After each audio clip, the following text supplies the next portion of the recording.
Daniel Farke has just finished his press conference ahead of the match against Plymouth Argyle, and the main bit of news is not very good. I'm going to run through all the injury news, various bits of potential transfer news, and how Plymouth are expected to play in this video, so stick around. First up, the biggest bit of news isn't good, and it surrounds injuries, specifically Pascal Struijk.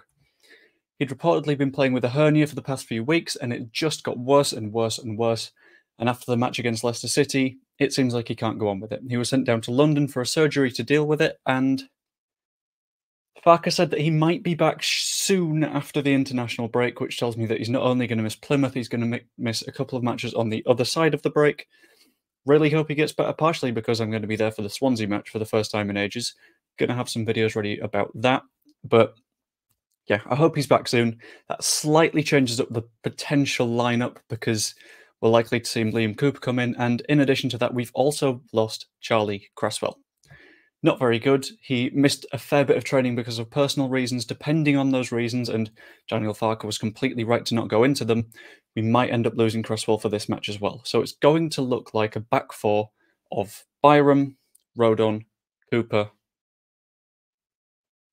Byram's left back, not right back, isn't he? That was a bad moment for me. And then at right back, probably Archie Gray. However, we have a little bit of positive news at the back of the pitch, with Firpo apparently being quite close to being involved. Farke said that the only thing that Firpo was missing at the moment was some minutes on the pitch and playing matches, and that makes complete sense. He's been doing complete comprehensive team training, but he's not even played a friendly for months, which means that him getting some minutes is going to be absolutely essential. I think if we're comfortable against Plymouth, I can see him coming off the bench. I don't see him starting unless we're incredibly desperate, though. In addition to that, Jed Spence is also in the final stages of his rehab, likely to come back after the international break. He's still working through his issues. At first, apparently, the medical staff thought he might make it back for Plymouth, but apparently not. A couple of weeks more. Not a huge issue because we've been doing okay without him. When he comes back, ideally for the December period, we're going to be on absolute fire. We're going to need as many squad players as possible, and Spence being back is going to be fantastic for us. In addition to that, Stuart Dallas has been individual training. Daniel Farke has specifically ruled out him going to play for Northern Ireland or train with Northern Ireland because Dallas hasn't done any team training with us yet. Because of the injury, because of the various setbacks, because it's been 18 months, it's completely understandable that he's missed out on a hell of a lot of football. So I don't have the biggest issue with this, to be honest with you. He might go back, apparently, to join the team and for his mental health, but in terms of training with Northern Ireland, not going to happen. Another thing around the availability at the moment is that Bamford is apparently a bit of a question mark.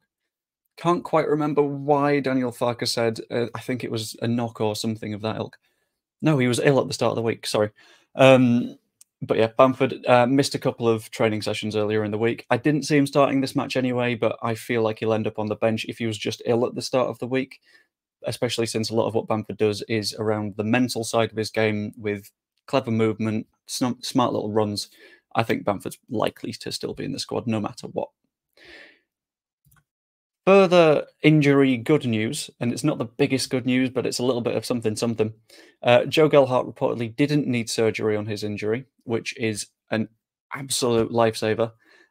The more injured he is, the less he's going to develop, and he's at that late stage of being a youngster now where if he's available to get minutes and he's available to play in the team, it's probably a good idea to give him minutes here and there and keep him growing as a footballer. If we're not able to do that in the very short term because of these injuries, because he needs surgery, that's not good. We're going to need him for the December period, like we'll need absolutely everyone, and him not needing surgery is a big win. Jamie Shackleton is also reportedly coming back after the international break because of his injury, but we didn't expect him to be available for Plymouth anyway. It's not the best of good news, but Shackleton is one of those really dynamic squad players that can play across an entire team, a bit like Stuart Dallas. So having him back is a big benefit. Going to go into a little bit of transfer talk before I dive into the Plymouth stuff, because I feel like there's something interesting in here that's about the availability of players. And Joe Rodon is not going to be recalled at any point. Daniel Farke explicitly ruled that out and said that he is a Leeds United player at the moment. We are using him.